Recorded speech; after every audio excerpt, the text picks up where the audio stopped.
Bueno, aquí arriba yo creo que hay varios de nosotros que no necesitamos introducción. Está el pastor Otto Sánchez, que ya estuvo con nosotros esta mañana, el pastor Sugel Michelén. Pero hay otras dos personas con nosotros que tienen que ver con este panel y que tienen tanto entusiasmo como nosotros de poder hacer esto. De manera que yo le voy a pedir a Giancarlo primero si él puede introducirse a sí mismo, su nombre, qué hace con Lifeway, y lo mismo luego a Emanuel Elizondo, si puede hacer lo mismo. Y luego le voy a pasar a Emanuel, que va a moderar este tiempo de conversatorio que vamos a tener, que yo creo que va a ser no solamente importante, pero yo creo que va a ser de gran gozo, no solo para aquellos que estamos aquí, sino para toda Latinoamérica, porque creo que es un gran proyecto que Dios ha permitido que podamos hacer juntos y que hoy lo estamos lanzando, por así decirlo, oficialmente, por lo menos de este lado del planeta. Giancarlo, si tú comienzas. Sí, gracias, pastor. ¿Qué tal, hermanos? Mi nombre es Giancarlo Montemayor y sirvo en Lifeway como el vicepresidente de publicaciones globales. Y mi nombre es Emanuel Elizondo, también es un gusto el estar con ustedes. Yo sirvo en Lifeway como director editorial asociado y es un gusto el poder estar en esta tarde con ustedes y compartir de lo que vamos a estar hablando el día de hoy. Emanuel, ¿por qué no? Gracias. ¿Por qué ya no tomas el resto del tiempo y nos guía a lo largo de la conversación? Estamos muy emocionados, queridos hermanos, de poder hablarles el día de hoy de la Biblia, temática de estudio. Esta Biblia es un recurso sin precedentes en la iglesia hispana porque tiene varias características. Una de las características es que hay 20 autores que estuvieron escribiendo algunos artículos para esta Biblia de estudio y estos escritores son hispanos, pastores y teólogos. Entonces, eso es una gran particularidad. Esta Biblia tiene 50 artículos teológicos, ahorita vamos a hablar acerca de eso. Tiene más de 200 apuntes teológicos que están esparcidos por toda esta Biblia y tiene también introducciones a cada libro de la Biblia, escritos estas introducciones por el pastor Miguel Núñez. También tiene introducciones a cada sección de la Biblia, además de 10 artículos que introducen en sí lo que es la Biblia, las Sagradas Escrituras. En un momento más voy a estarles hablando y vamos a estar conversando entre nosotros de este proyecto. Y la razón por la cual estamos aquí es porque el pastor Sugel y el pastor Otto estuvieron como colaboradores en esta Biblia temática y el pastor Miguel estuvo como el editor general. Así es que vamos a comenzar. Pastor Miguel, si pudiera decirnos qué es esta Biblia temática de estudio, qué es lo que la hace particular, cuáles son las cosas que le emocionan sobre esta Biblia. Bueno, a diferencia de otras Biblias de estudio, esta es una Biblia de estudio, pero tiene una particularidad y está en su apellido temática. Porque es una Biblia donde hemos elegido unos 50 temas que forman la columna vertebral de la fe cristiana. Temas como la resurrección y la crucifixión, la caída, el pecado, la salvación, la justificación, la santificación, la imagen de Dios, la presencia de Dios. Y esos temas fueron entonces desarrollados por diferentes autores, pastores, teólogos de Latinoamérica, de manera que toda contribución a esta Biblia se origina en nuestro idioma español. Y luego entonces quisimos que esos grandes temas, que tienen unas 2.000, 2.500 palabras más o menos, pudieran ser apoyados por apuntes teológicos, unos 4 o 5 apuntes teológicos extras acerca del mismo tema, pero distribuido a lo largo de la Biblia, de tal forma que tú puedas ver la imagen de Dios en el hombre en Génesis, pero tú puedas seguir viendo la imagen de Dios en apuntes teológicos a lo largo del resto de la Biblia. Es como tener una especie de lo que llamamos teología bíblica, que es poder trazar temas a lo largo de la Biblia de principio a fin. De manera que cuando hablamos de la presencia de Dios, comenzamos en Génesis, pero terminamos en el libro de Apocalipsis. Y eso lo permitió el diseño temático de esta Biblia con 20 o 25 autores. Además, como ya mencionó Giancarlo, Cada libro de la Biblia tiene una introducción, lo cual también aparece en otras Biblias. Pero antes de llegar al Génesis, te vas a encontrar con 10 artículos que te van a hablar del Dios detrás de la Biblia. O sea, la Biblia es lo que es porque hay un Dios que es quien Él es, que le da la característica a la Biblia que la Biblia tiene. Ese es el primer artículo. Y luego te va a encontrar con otros artículos que te van a hablar de la inerrancia de las Escrituras, la suficiencia de las Escrituras, la autoridad de las Escrituras, el Evangelio o el poder del Evangelio, lo que es una cosmovisión bíblica, lo que es una mente bíblica. De manera que cuando tú comienzas en el libro del Génesis, ya tienes una buena idea de lo que la Biblia es, del Dios detrás de ella, de la característica de la Biblia. El canon de las Escrituras es otro de los artículos que están ahí antes de la Biblia. Y poder tener eso en una Biblia, bueno, tú podrás decirnos mucho más a Emanuel, pero de un tamaño que tú la puedes tener contigo. Yo creo que eso es una gran ayuda. Y contar con la colaboración de Otto, de Sugel y de otros 20 y tantos autores, pastores, teólogos. Esa es otra de las características, yo creo, fortaleza de esta Biblia, que tiene un enfoque pastoral. Sí. Porque hay otras Biblias de estudio que tienen quizá un enfoque más académico, pero al final nosotros somos pastores. Podemos tener mentes teológicas, pero somos pastores y lidiamos con ovejas y sabemos cómo las ovejas viven o se preguntan o se cuestionan, las luchas que tienen. Y estos artículos han sido escritos con una perspectiva pastoral. Dios me permitió poder ser el editor general para esos artículos y fue muy bueno poder colaborar con todos ustedes. Giancarlo, el día de hoy le damos gracias a Dios porque estamos de cierta manera lanzando este proyecto, pero muchos pienso no sabrán que este es un proyecto de 4 años y un poquito más de tiempo. ¿Pudieras contarnos un poquito de cómo nació esta idea y por qué publicar un recurso como este? Sí, casi 5 años ya de que empezamos a idear este proyecto. La idea principal era poder tener algo de hispanos para hispanos.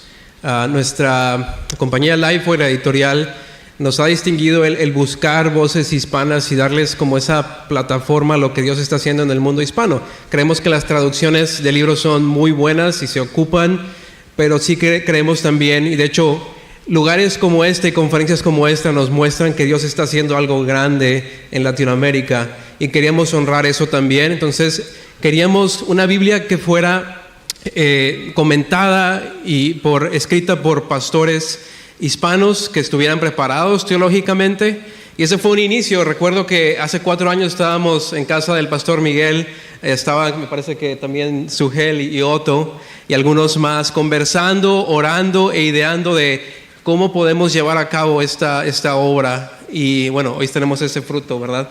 Pero luego al ir conversando en esa reunión, recuerdo que dijimos, ese no debe ser el único distintivo de esta Biblia, sino como mencionó el pastor Miguel, queríamos algo que proveyera aporte teológico bíblico, es decir, que pudiera enseñar a la iglesia hispana cómo encontrar temas de la Biblia que se puedan trazar en toda la metanarrativa bíblica. Por ejemplo, el problema del pecado desde Génesis 3 en adelante, cómo se culmina eso hasta Apocalipsis, el imago Dei, la imagen de Dios desde Génesis hasta Apocalipsis. Entonces eso lo hace también muy distintivo, pero así nació en esa conversación en la azotea de la casa del pastor. Sí, y una de las particularidades de esta Biblia de estudio es que trata con teología bíblica, como mencionó ahorita Giancarlo, es decir, los grandes temas de las Escrituras escritos de una manera pastoral para que cualquier persona lo pueda entender. Y una pregunta, Pastor Sugel, ¿cómo puede una Biblia como esta, una Biblia de estudio, cómo puede servir a la iglesia? Porque creo que ese es el propósito, ¿verdad? Que pueda servir a la iglesia, pero quizá alguien se esté haciendo esa pregunta, bueno, ¿y esta Biblia de estudio cómo pudiera servir no solamente a mí, sino a la iglesia en general? El Señor no nos dio una Biblia con temas. Este libro, por cierto, esta es la Biblia, ven que es muy manejable. Este libro es una historia de redención, y los grandes temas que se van desarrollando a través de esa historia de redención los vemos a través de Génesis, Éxodo, Levítico, Número, hasta llegar a Apocalipsis. y es un desarrollo. Entonces la teología bíblica lo que hace es contemplar esos grandes temas de la Biblia, pero viéndolo precisamente en ese desarrollo de la revelación, cómo Dios va aumentando información para darnos al final el cuadro completo. Si tú quieres leer bien tu Biblia, no debes estar buscando temas, debes leerla como fue escrita. Lo irónico es que para poder entender la Biblia tal como fue escrita, nosotros necesitamos tener un trasfondo de esos grandes temas que se van desarrollando a través de toda la Escritura. En ese sentido, para un creyente que quiera comprender mejor la historia de la redención, necesita entender precisamente esos grandes temas que se van desarrollando a través de la Escritura: la imagen de Dios, la caída, el propósito de la creación, el pecado, la redención, etcétera. Y eso te va a ayudar a entender mejor cuando estés leyendo Génesis, Éxodo, Levítico, Número, etcétera. Ahora, para un predicador, esto también es extremadamente importante. Yo creo en la predicación expositiva consecutiva. No es que piense que la predicación temática está equivocada. En ese sentido, no pienso como un teólogo norteamericano que dice: predica temáticamente una vez cada 5 años y luego arrepiéntete. No, yo creo que la predicación temática tiene su lugar, pero pienso que la mejor dieta que un pastor le puede dar a su iglesia a través del púlpito es por medio de la predicación expositiva consecutiva. Pero otra vez, para que un predicador pueda desarrollar una predicación expositiva fiel al texto, necesita conocer el desarrollo de esos grandes temas que se revelan en las Escrituras. Así que este tipo de Biblia de estudio va a ser de mucha bendición para los creyentes en general y también para los pastores, predicadores y maestros en particular. Gracias, Pastor Sugel.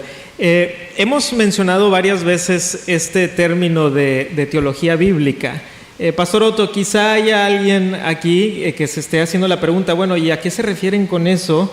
Yo pensé que toda la teología debe ser bíblica, entonces, ¿qué es esto? ¿Cómo nos pudiera ayudar a entender un poquito sobre qué es la teología bíblica y por qué es tan importante comprenderla para entender las Escrituras correctamente? Bueno, cuando hacemos teología nos podemos encontrar con distintos tipos de teología. Dentro de lo que es la teología cristiana, está la teología musulmana, está la teología budista. Partiendo de la etimología, teología es todo lo que tiene que ver con el estudio de una divinidad, de un Dios. Pero en teología bíblica, cuando hablamos, no estamos hablando simplemente de la teología cristiana, sino de una clasificación de teología que tenemos: teología sistemática, teología histórica, tenemos teología bíblica. Y esa teología bíblica nos lleva a ver la palabra de Dios como una gran historia, como una metanarrativa de Dios, donde vemos todo el plan de Dios según la cronología que nosotros encontramos en las Escrituras. Entonces nosotros podemos ver la conexión, la vinculación que tiene esta teología a través de toda esta narrativa que Dios nos ha dado. En otras palabras, nos previene a nosotros de desvincular o separar la obra de Dios una de otra, sino que nosotros la vemos como una gran historia y nos ayuda entonces a nosotros ser fiel a esa coherencia que tiene la Escritura y evitarnos separar un tema de otro. O sea que la teología bíblica es, por así decirlo de una manera llana, es la gran historia de Dios que nosotros la vemos en toda la narración de las Escrituras, comenzando por sus grandes temas que, como ya se han mencionado, tienen una conexión el uno con el otro. Gracias, Pastor Otto. En esta Biblia temática de estudio, Pastor Miguel, usted estuvo colaborando como el editor general. ¿Pudiera decirnos un poco qué significa eso? Es decir, ¿cuál fue su rol? ¿De qué manera estuvo involucrado? ¿Puede quizá contarnos un poquito sobre la selección de quienes iban a colaborar hasta lo que es la revisión de los textos y todo lo demás? Creo que sería interesante saber cuál fue su rol específico en este proyecto. Sí, cómo no. Bueno, en un proyecto, antes de comenzar a desarrollarlo, hay algunos elementos que tienen que estar presentes. Y obviamente lo primero serían los colaboradores. La pregunta sería, ¿en quiénes piensa a la hora de colaborar? Bueno, tú pensarías en personas que conozcan el texto bíblico, que lo hayan estudiado, que lo hayan predicado, que lo hayan hecho por un tiempo. Que tengan cierto reconocimiento, no porque necesitamos orgullo ni el mérito de los hombres, pero que el pueblo de Dios, que escucha a hombres de Dios predicar, haya podido recibir su enseñanza y ellos mismos como pueblo de Dios haber avalado sus dones, talentos de maestros, de expositor, que hayan tenido un testimonio público de vida, ¿verdad?, que avale lo que ellos enseñan, porque estamos hablando de la palabra de Dios, de la palabra sagrada. Entonces, creo que Dios nos dio, y si pudimos hacer una selección de un grupo de personas que reunían esas condiciones. Hay algunas personas jóvenes que contribuyeron también como autores, pero eso es lo bueno de poder tener personas como nosotros, que ya estamos un poco más adelante, y tener una generación que colabora con nosotros, que viene detrás, para de alguna forma ir como pasando el bastón y el batón y el legado a aquellos que vienen corriendo detrás de nosotros, pero que hubiera también un buen grupo de esos autores que ya tuvieran experiencia en la predicación, en la escritura, que Latinoamérica lo conociera también. Entonces ese fue como el primer reto, y luego entonces poder hacer una lista de temas, y ahí nos reunimos. Esa fue la primera reunión para poder completar esa lista de temas. Y luego, ¿quién iba a escribir qué cosa? Porque éramos 25 autores para 50 temas. ¿Cómo dividirnos de a 2 temas por autor, por así decirlo? Ahí recuerdo que, bueno, uno de los temas de Sugel es los pactos, y uno de los temas de Otto fue la caída, si mal no recuerdo. Y así sucesivamente, otros pastores tomaron otros temas hasta completarlos todos. Y luego entonces, inicialmente eso era como la Biblia fue como concebida, y luego yo recuerdo que ¿dónde estábamos? Estábamos en una ciudad reunidos, estaba Emmanuel y estaba Giancarlo, y yo le decía, es que esta Biblia sin introducción a cada libro, como que esto está cojo, eso no puede ser. Entonces ahí hablamos de la necesidad de que hubiera una introducción a cada libro de la Biblia y no simplemente a estos temas. Y luego comenzamos con eso, y luego yo recuerdo escribir y decir, ¿sabes qué? La mayoría de la gente no entiende ni siquiera la división de la Biblia, y la Biblia tiene divisiones. Vamos a tener que hacerle una introducción a cada sección de la Biblia.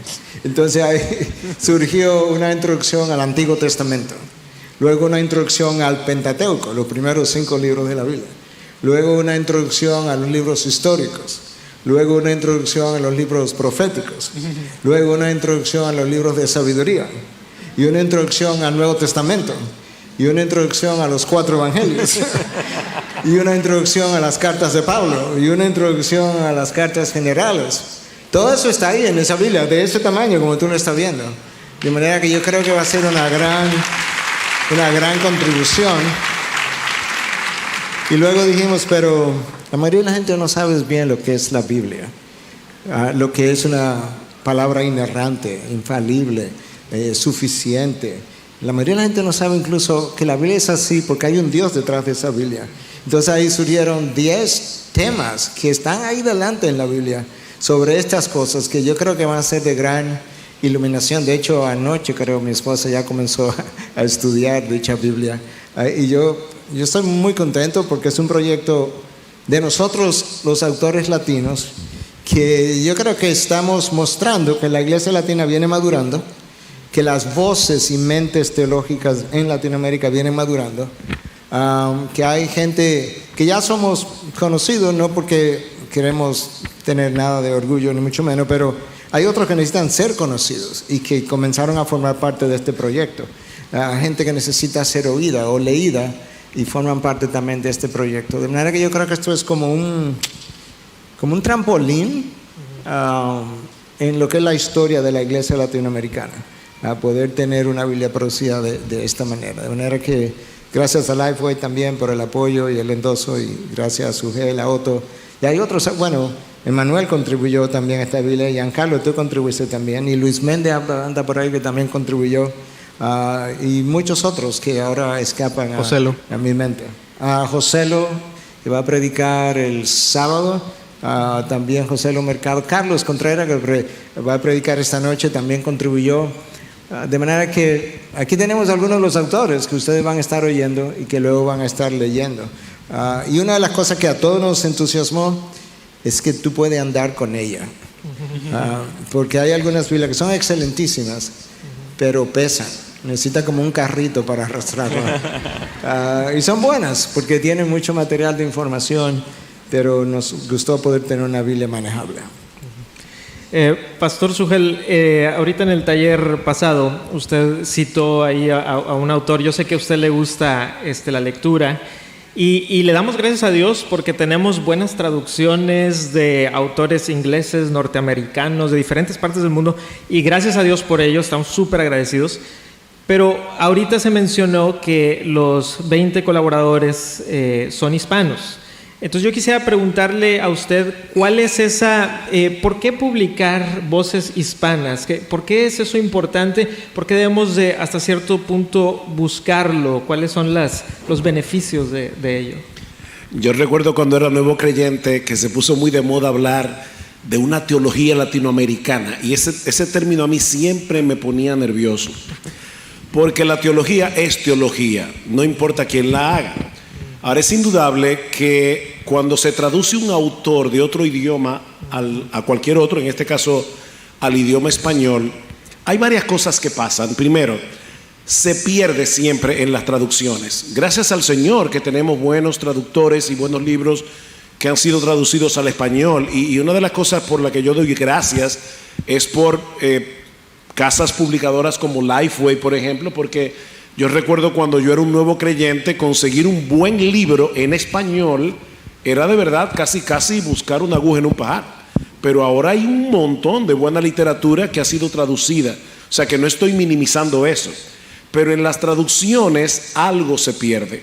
Por otro lado, yo creo que sí tiene una ventaja cuando un pastor hispanoamericano o latinoamericano escribe algo pensando en el público latinoamericano. Mira, a veces hasta las ilustraciones que uno lee en los libros traducidos no conectan con uno porque son ilustraciones que están fuera de nuestro ámbito familiar, no son familiares a nosotros. Entonces nosotros estamos pensando en la problemática donde está América Latina ahora mismo teológicamente hablando y cómo nosotros podemos suplir esa necesidad que América Latina tiene. Entonces, en ese sentido, es una gran ventaja, no porque exista una teología latinoamericana diferente a una teología norteamericana. De verdad, yo personalmente no creo eso. Pero sí pienso que un autor hispanoamericano, latinoamericano, va a poder alcanzar a lectores latinoamericanos y conectar con ellos en una forma mucho más fácil. Yo puedo agregar algo quizás, de acuerdo con Sugel 100%. Probablemente la mayoría no sabe que la cosmovisión de Latinoamérica y la cosmovisión de Estados Unidos, Canadá, Europa no es la misma cosmovisión. La cosmovisión de la gente, no estoy hablando del cristiano. Nuestra cosmovisión como latinoamericano, como tercermundista, es animista. La cosmovisión de Occidente es el modernismo. Por tanto, Estados Unidos y Europa han luchado mucho con lo que es la crítica textual, si la Biblia es inerrante, infalible, mucho con la razón. El problema de Latinoamérica primariamente, Latinoamérica no tiene problema con una Biblia inerrante en sentido general o infalible, es con la suficiencia de las Escrituras. Y por eso Latinoamérica está lleno de revelaciones y sueños. ¿Por qué? Porque en el mundo animista está lleno de revelaciones y lleno de espíritus que supuestamente hablan y lleno de una serie de manifestaciones que cuando la gente se convierte trae dentro de la vida cristiana y que toma tiempo poder sacar esas creencias anteriores de ellos, de la misma manera que cuando el hombre de Occidente se convierte él trae consigo en su cosmovisión un cierto escepticismo hacia lo que es la fe, lo sobrenatural. Entonces tú puedes ver cómo personas convertidas a la misma fe vienen de trasfondo distinto, y la importancia que puede tener el conocer la audiencia, como Sugel decía, a la hora de escribir. Y como editor general, que me tocó leer todos los artículos y como garantizar que todos tuvieran una misma congruencia, yo podía ver la importancia que tiene ver estas dos cosmovisiones y poder ajustar los contenidos a llenar las preguntas que se generan más en Latinoamérica que quizás en Norteamérica. Pero 100% de acuerdo con Sugel, la teología es una en griego, en hebreo, en chino, en Latinoamérica, en el cielo es la misma teología. Siguiendo con esa misma línea y esa pregunta sobre autores hispanos, quisiera preguntarte, Giancarlo, desde la perspectiva de la editorial, que una de las cosas que Lifeway B&H Español busca hacer es publicar también autores hispanos, y quisiera que nos digas un poquito sobre por qué buscamos eso. Sí, parecido a lo que respondía Sugel, creo que la teología es la misma, las aplicaciones son muy diferentes, y hemos visto cómo Dios ha bendecido esa estrategia. En 2014 teníamos 0 autores hispanos en nuestro programa de libros. Ahora, por la gracia de Dios, en 2022 tenemos más de 55 autores hispanos. Y eso es para darle gloria a Dios. El Señor ha bendecido esa estrategia de realmente no llegar nada más con un mensaje, pero sino llegar con un mensaje que está aplicado con un corazón pastoral para Latinoamérica. Por eso los libros de estos 3 hombres que están aquí han sido tan bien recibidos por la iglesia en Latinoamérica. Y sí, creo que vamos a llegar al punto creo que estamos en el punto donde Dios está bendiciendo tanto a Latinoamérica que ya hay publicadoras en inglés incluso que están pidiendo libros escritos por hispanos para su idioma. El pastor Sugel, el pastor Miguel tienen libros ya en inglés, y para mí eso habla mucho de lo que Dios hace a nivel global.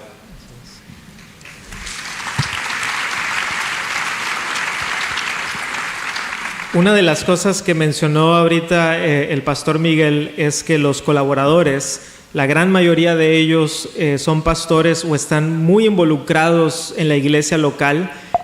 Son personas que buscan estar en la iglesia, ministrar a la iglesia. Y una de las preguntas que quisiera hacer, y quisiera que cada uno de ustedes me responda algo al respecto, comenzando con el pastor Miguel, y pueden ir hacia acá. Pero mi pregunta es, ¿qué necesidades ustedes como pastores y involucrados en la iglesia local, qué necesidades apremiantes ven ustedes el día de hoy en la iglesia latinoamericana? Y algunas de las cosas quizá vamos a tener cosas similares, pero quisiera que cada uno dijera, bueno, algo que yo estoy viendo es esta necesidad apremiante en la iglesia latina. Bueno, yo creo que todos nosotros en diferentes momentos hemos hablado de la necesidad de mayor formación bíblica, teológica, a nivel general y luego a nivel particular de los líderes que han de estar al frente de iglesias o de movimientos o de seminarios, institutos y demás. Yo creo que la iglesia primitiva comenzó igual, una iglesia que no tenía ni siquiera toda la Biblia compilada, le faltaba formación. De esa misma forma, la iglesia latinoamericana es mucho más joven de lo que nosotros nos percatamos, y por mucho tiempo le ha hecho falta formación bíblica en dos sentidos, ¿verdad? En sentido general, a lo que es las ovejas en general, porque y yo quiero ser respetuoso cuando diga esto, pero de muchos de los púlpitos se oyó por mucho tiempo y se sigue oyendo muchas experiencias y testimonios y cosas que realmente no tenían gran relación con la Biblia, porque aún mi propio testimonio, la Biblia no es acerca de mi testimonio, es el testimonio de Cristo Jesús, de manera que nosotros necesitamos mayor predicación expositiva, como ya Sugel aludió. Eso es una necesidad, porque la predicación expositiva enseña a las ovejas a oír expositivamente. de forma que ellos puedan en un momento dado decir que eso salió de ese versículo, de ese texto, eso está al lado por los moños. Se lo hicieron a Pablo. Cuando Pablo enseñaba a la gente de Berea, chequeaba la Biblia todos los días, lo que ellos tenían, ¿verdad?, el Antiguo Testamento, para ver si lo que Pablo estaba enseñando era cierto. Si se lo hicieron a Pablo, no debieran hacérnoslo a nosotros, por supuesto. Entonces necesitamos enseñar las congregaciones mucho mejor, y asimismo los líderes, los pastores, los predicadores necesitan más teología, necesitan más instrucción en lo que es predicar expositivamente. Y yo creo que hay otra necesidad, hay muchas más, pero voy a mencionar dos para no monopolizar este tiempo. Pero formación del líder. ¿Qué es un pastor? Un pastor no es simplemente como dirían en inglés, un talking head, un predicador. No, un pastor cuida de ovejas. ¿Qué implica eso? El carácter de un pastor, el testimonio de un pastor, el matrimonio y el hogar de un pastor, las relaciones de un pastor, cómo un pastor forma a otros miembros como parte de su equipo de trabajo, cómo los desarrolla, cómo se desarrolla él mismo. Todo eso es necesario. Y eso no viene, cuando tú te conviertes, tú no vienes con un manual de instrucción debajo del brazo. No, tú necesitas aprender eso y alguien tiene que enseñártelo de la misma manera que alguien nos lo fue enseñando a nosotros. Y esas son de las necesidades que yo veo imperantes en nuestra región. Bueno, una de las necesidades que yo veo en Latinoamérica es el hecho de que hay una resistencia al estudio formal, a la preparación teológica formal. Y eso pienso que tiene su explicación. Los historiadores han dividido la historia por periodos, y un periodo de la historia es el periodo moderno, el modernismo. Y una de las características del modernismo era, pues, la diligencia que tenían las personas por formarse, por tener una ideología, una cosmovisión, se preparaban. Los partidos políticos estaban formados por personas que querían prepararse, que tenían una ideología, que la defendían. Con el surgimiento del posmodernismo, esto cambió y ya los partidos políticos no se sostienen sobre la base de un estudio o de una ideología, sino del discurso populista de sus líderes. De igual manera, las iglesias en Latinoamérica, en su mayoría se sostienen del discurso de la predicación populista desde el púlpito. Los creyentes oyen lo que ese predicador dijo y ya. Y ese predicador advierte, ustedes no necesitan estudiar, ustedes no necesitan otra cosa que estudiar la Biblia, orar y ayunar mucho, lo cual es correcto.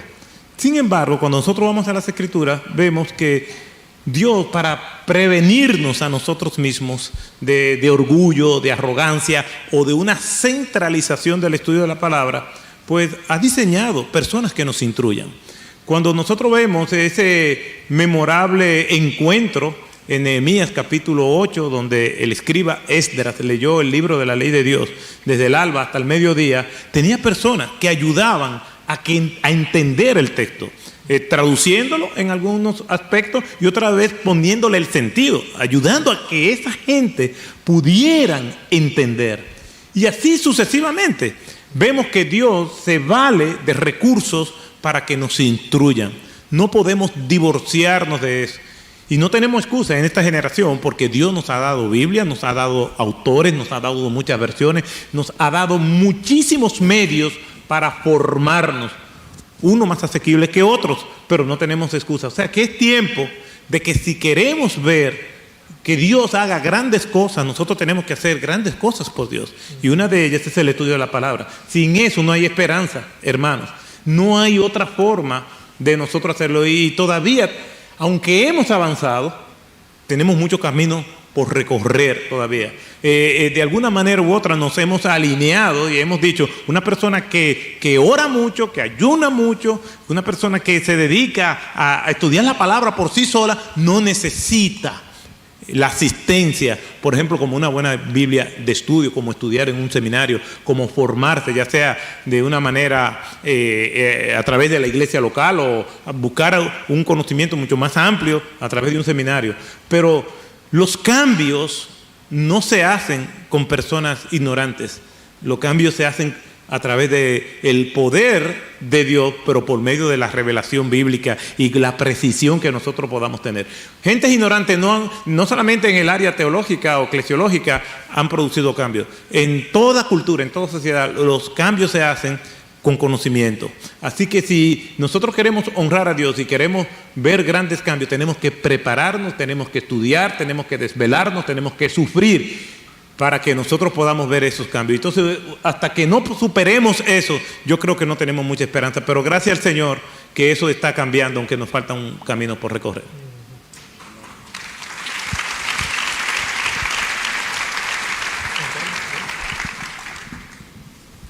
Le doy la palabra al pastor Suquel.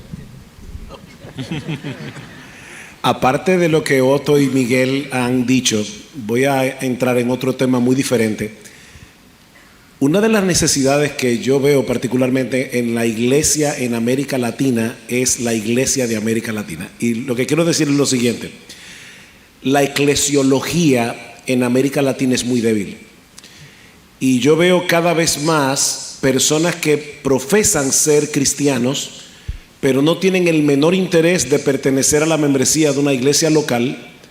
Y de hecho, iglesias locales cuyos pastores no tienen ni idea de quiénes son sus miembros, porque ellos ni siquiera tienen una lista de membresía. Simplemente las personas que asisten regularmente a la iglesia, ellos asumen que esos son los que pertenecen a su iglesia.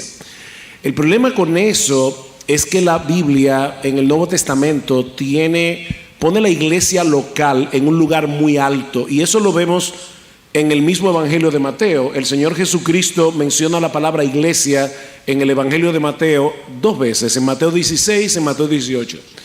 En Mateo 16, Cristo dice: yo edificaré mi iglesia, y evidentemente ahí no está hablando de la Iglesia Bautista Internacional, no está hablando de la Iglesia Bautista Osama o de cualquier otra iglesia local, está hablando de edificar su iglesia universal. Pero luego en Mateo 18, el Señor dice que si alguno ha pecado, debe ser reprendido por uno de sus hermanos, y si no escucha, ve con 2 o 3, si no escucha, dilo a la iglesia. ¿A cuál iglesia? Evidentemente no puede estar hablando de la iglesia universal, a menos que lo pongamos en Facebook, ¿verdad? Está hablando de una iglesia que es capaz de escuchar un reporte, una iglesia que es capaz de involucrarse para tratar de restaurar al hermano que ha pecado. Entonces, los creyentes tenemos que entender que si bien es cierto que la membresía de una iglesia local nos salva, y yo escucho eso continuamente, lo cierto es que las iglesias locales son las embajadas del reino de los cielos, donde se te expide el pasaporte que dice que tú perteneces a esa nación, que tú perteneces a ese reino. Tiene que haber un grupo de personas concretas que avalen tu profesión de fe. Y eso ocurre cuando tú te comprometes con un cuerpo local de creyentes. Entonces, aparte de lo que los hermanos han hablado, yo creo de verdad que me entusiasma cuando viajo por América Latina y veo sobre todo jóvenes que a través de la internet están abrazando una soteriología más apropiada, pero cuando esa soteriología no viene avalada por una buena eclesiología, eso no se mantiene en el tiempo. Cristo se entregó por su iglesia, no simplemente para salvar individuos y dejarlos sueltos. Nosotros tenemos que pertenecer a iglesias locales y comprometernos con esas iglesias locales y comprometernos con los líderes de esas iglesias locales, porque mis hermanos, Cristo no está edificando su iglesia con pastores de internet. Cristo está predicando su iglesia con hombres de carne y hueso que probablemente, como decía Otto en su prédica esta mañana, nadie conoce, pero son esos los hombres que están pastoreando ovejas de carne y hueso como nosotros. Y es con ellos que Cristo está edificando su iglesia. Y es a esos hombres a quienes en el cielo nos vamos a dar cuenta que teníamos una deuda enorme, a pesar de que nadie los conocía, excepto los miembros de su iglesia local. Y gracias al Señor por esos hombres fieles que nadie conoce, pero Cristo sí y sus ovejas también.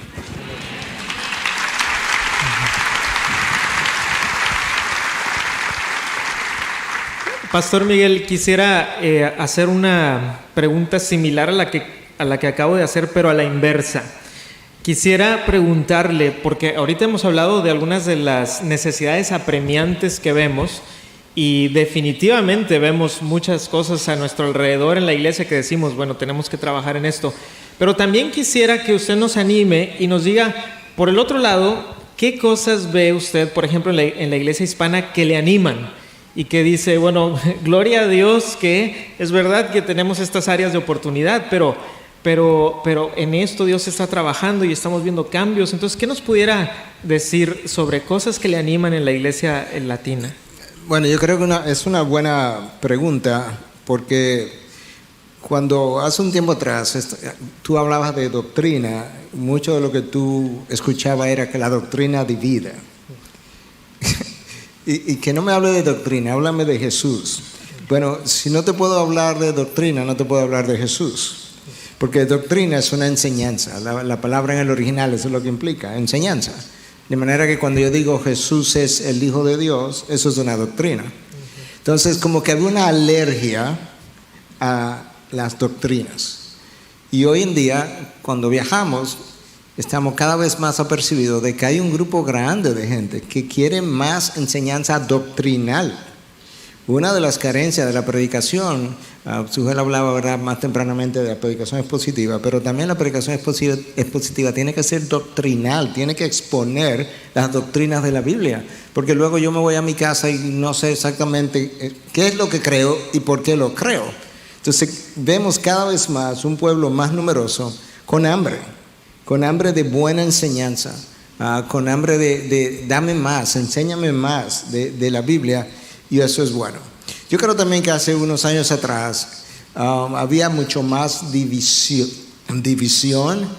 porque el cristiano como que había aprendido que por cualquier quítame esta paja, como decimos nosotros, nos vamos a dividir. Y hoy hemos podido, o estamos aprendiendo en Latinoamérica todavía, que hay doctrinas de primer nivel, segundo nivel, tercer nivel.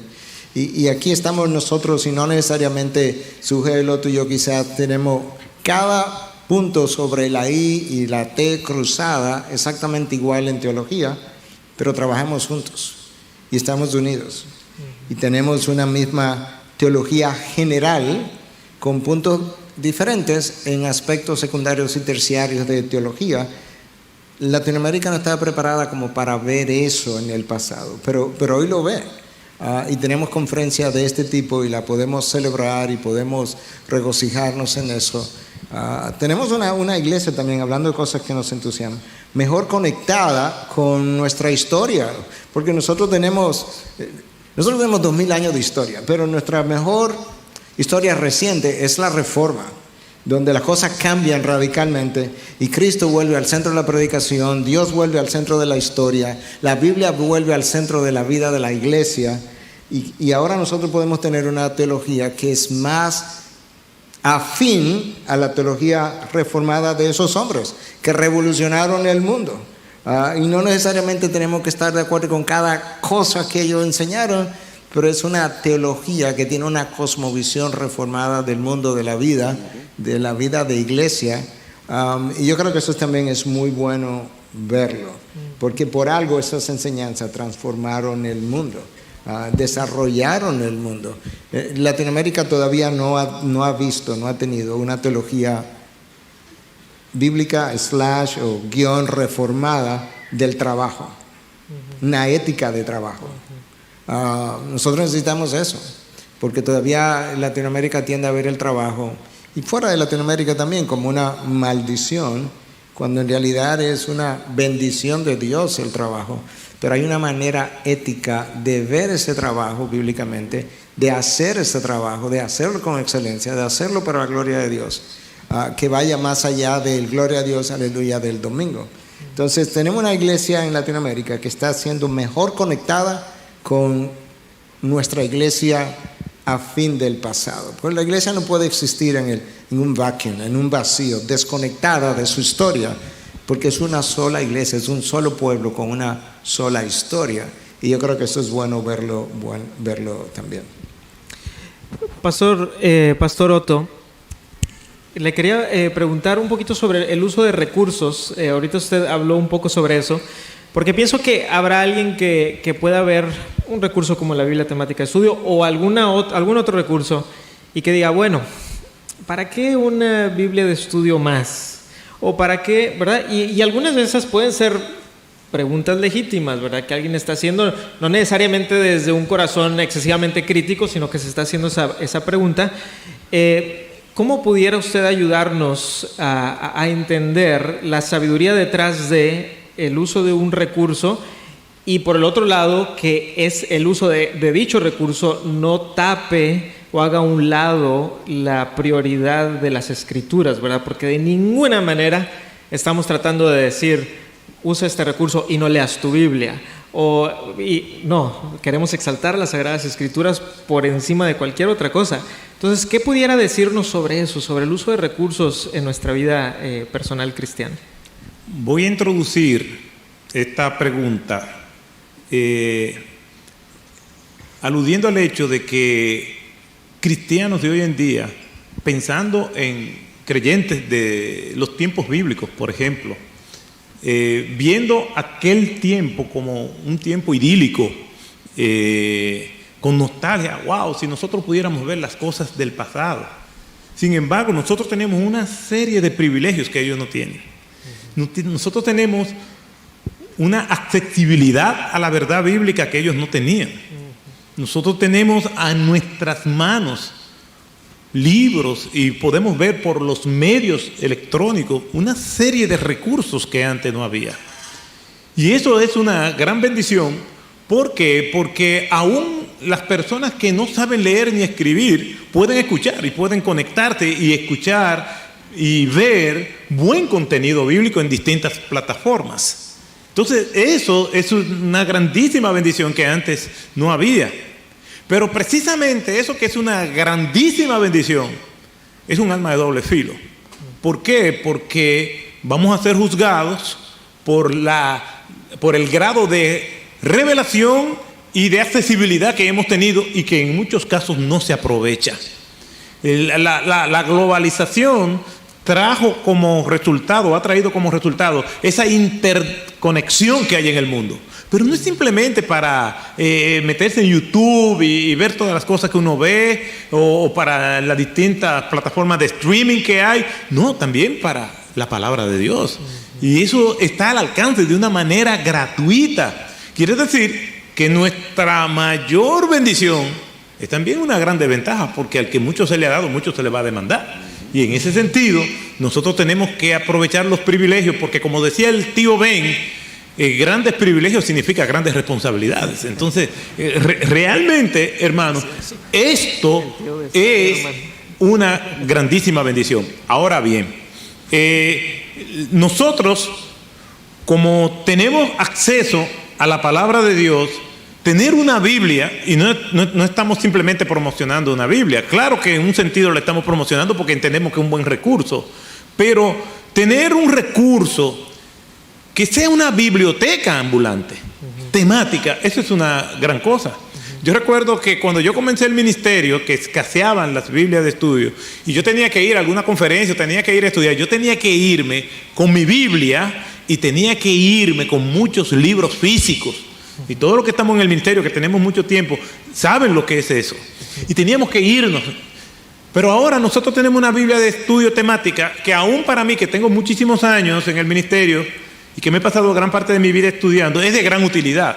¿Por qué? Porque me abrevia el tiempo, me lo resume. No todo el mundo tiene la accesibilidad para tener una biblioteca electrónica, pero esto está al alcance de todo el mundo. Y si yo quiero saber acerca de la caída, de la redención, del perdón, yo busco estos estudios.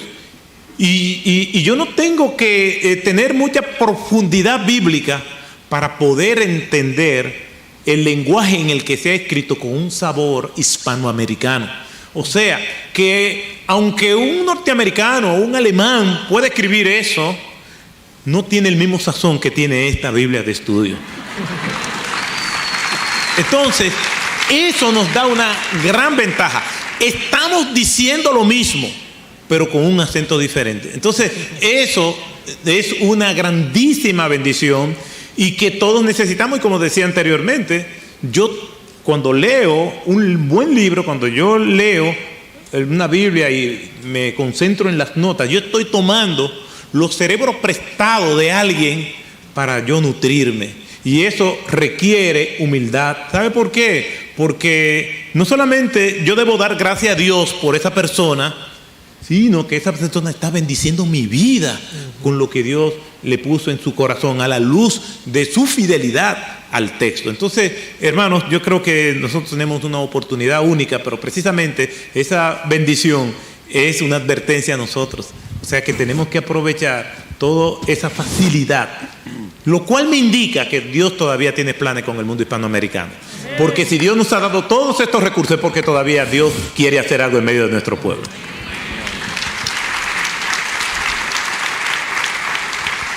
Pastor Miguel, una última pregunta, y quisiera hacerle esta pregunta y en un momento más también orar y darle gracias a Dios por lo que está haciendo y lo que Él puede hacer, y oramos que haga a través de este recurso.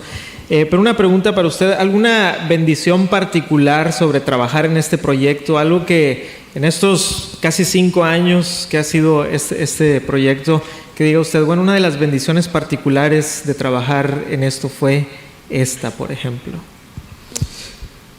Bueno, yo creo que el sentido de unidad de pensamiento teológico, teniendo un grupo de 20, 25 autores, fue muy bueno. Yo no tuve que pelearme con ninguno de ellos acerca de puntos de teología. Pudimos haber hecho la edición, enviarlo para atrás y decir, bueno, mira, esto sí o esto no, pero eran cosas menores, como que poder ver de manera natural que coincidíamos en la manera como estábamos abordando la teología. Hombres que estábamos viviendo en México, en República Dominicana, en Estados Unidos, en Argentina, en España, con Birch, ¿en dónde más? No recuerdo, pero varios países diferentes. Bueno, en Perú, en Centroamérica también. Y poder ver que con todos ellos podíamos conversar teológicamente de una manera congruente, para mí fue muy refrescante para mi alma. También ver la disponibilidad de ellos hacia, en ocasiones, ¿verdad?, correcciones, a veces de estilo, a veces de puntos de precisión teológica. Yo creo que eso fue muy bueno, ver ese espíritu de colaborador, de humildad. Yo creo que hablaba muy bien del trabajo de Dios en nosotros como Latinoamérica. Yo estoy contento con lo que está pasando en Latinoamérica, porque la reforma como tal, la reforma protestante, como se dio en Europa, nunca llegó aquí. O sea, llegaron hombres que pensaban de esa manera y que enseñaron a algunos, pero como revolución teológica nunca llegó. O sea, una revolución que cambió las naciones. Yo no sé cuánto tiempo le queda al Señor Jesucristo de regreso, ojalá fuera mañana, pero si el Señor retarda su venida, eso me diría a mí que nosotros apenas estamos comenzando en Latinoamérica a ver lo que estos hombres vieron 500 años atrás. De manera que quizás este sea como el mejor tiempo. Esto es como que la labor de parto ya pasó, el niño nació y ahora estamos viendo el bebé crecer. Yo creo que eso es como pudiéramos ver a Latinoamérica o la iglesia latinoamericana. Y nada de eso desmonta el esfuerzo que otros misioneros hicieron en el pasado, que nos antecedieron, ni desmonta el trabajo que nadie... De hecho, Suel me ha oído decir esto más de una vez, pero cuando yo llegué a Santo Domingo, ya IBCJ tenía 20 años, yo creo, como iglesia. Fue muy bueno encontrar trabajo prehecho por otros. Yo llegué en el 97, ¿y ustedes comenzaron cuándo? En el 78. Más o menos 20 años. De manera que básicamente estamos montando bloques unos sobre otros, construyendo justamente la historia de la iglesia latinoamericana. Es Dios quien lo hace, lo sabemos, pero siempre lo ha hecho a través de hombres y mujeres y del esfuerzo humano que es empoderado por el Espíritu de Dios que vive en medio nuestro. De manera que, en respuesta a tu pregunta, todo eso a mí me emocionó, me afirmó, me alegró, me entusiasmó. Y parte de ese trabajo fue muy bueno que ocurrió durante la pandemia, porque las cosas comenzaron a cerrarse y muchos de los viajes pararon y de las conferencias pararon, y eso como que abrió el tiempo, a pesar de que junto con eso, por lo menos en mi caso, me llovió una cantidad enorme de pacientes de COVID.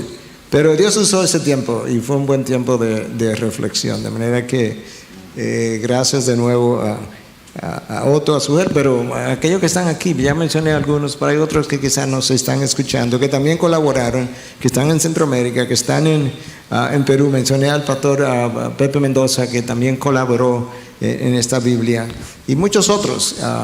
Gracias a todos ellos, gracias a Dios por unirnos de esta manera.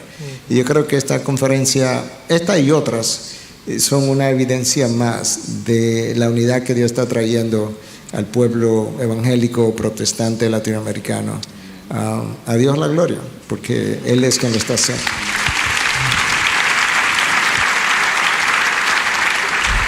Queridos hermanos, estamos muy emocionados por decirles que la Biblia temática de estudio está disponible. En Nueva Biblia de las Américas va a estar ahí en la librería, disponible ya. Y esta es la primera conferencia en donde está disponible a la venta, es decir, se está lanzando, está recién salida del horno, por así decirlo. Así es que esperamos que le puedan dar un vistazo, y lo que más queremos es que sea de bendición para ustedes, para su familia y para sus iglesias, que el Señor use este recurso. Quisiera pedirle, Pastor Sugel, ¿pudiera orar usted, dar gracias por este tiempo? Sugel, antes de... Sí. Antes de que ore, perdón. Una aclaración. La Biblia, allá atrás hay dos áreas de librería. Hay una que está afuera, no sé cómo, bueno, en una carpa, y hay una que está dentro del edificio detrás. Entonces, la Biblia está en venta en la librería que está en el edificio detrás, no en la carpa. Simplemente para que cuando salgan corriendo a buscarla sepan a dónde que van a correr. Pero bueno, que Dios bendiga este recurso grandemente. Amén. Vamos a orar. Soberano Señor, cuán agradecidos estamos de ver en estos días la obra de tu Espíritu Santo salvando y edificando a tus iglesias en esta región del planeta. Padre, muchas gracias por esfuerzos como los que este ministerio hace aquí con esta conferencia por su causa cada año. Gracias por la enorme cantidad de hermanos, no solamente de República Dominicana, sino de otros lugares que vienen a darse cita y a tener comunión en medio nuestro. Pero ahora de manera particular nosotros queremos darte gracias por darnos el gozo de ver terminado este proyecto. Gracias por esta Biblia de estudio, gracias por cada uno de los hermanos que pusieron de su tiempo para que este proyecto pudiera ser una realidad.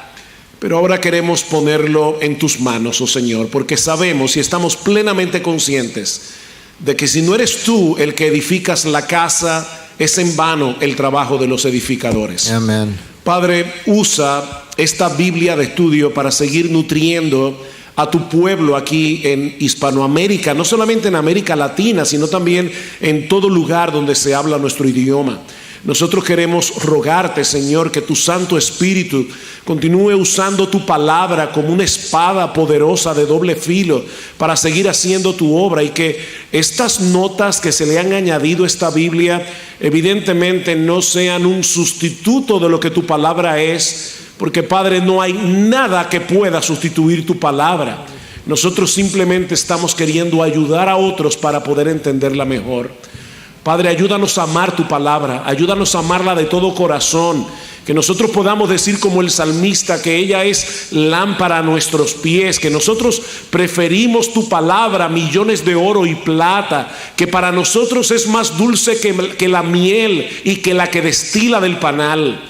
Señor, abre nuestros ojos para que a través de tu palabra nosotros podamos ver a Jesús y podamos ver a Cristo glorioso y precioso, de tal manera, Señor, que este tipo de recursos nos ayuden a entender mejor el Evangelio, nos ayuden a entender mejor las preciosas promesas, la preciosa obra de redención que tú hiciste a nuestro favor en Cristo, y que eso aumente, oh Señor, nuestra pasión por Él. Padre, sigue bendiciendo esta conferencia en la que estamos ahora. Continúa bendiciendo cada uno de sus expositores, y de nuevo, Señor, ponemos esta obra en tus manos. Por favor, Padre bueno, úsala ampliamente y úsala únicamente para tu gloria, porque te lo pedimos en el precioso nombre de Jesús. Amén y amén.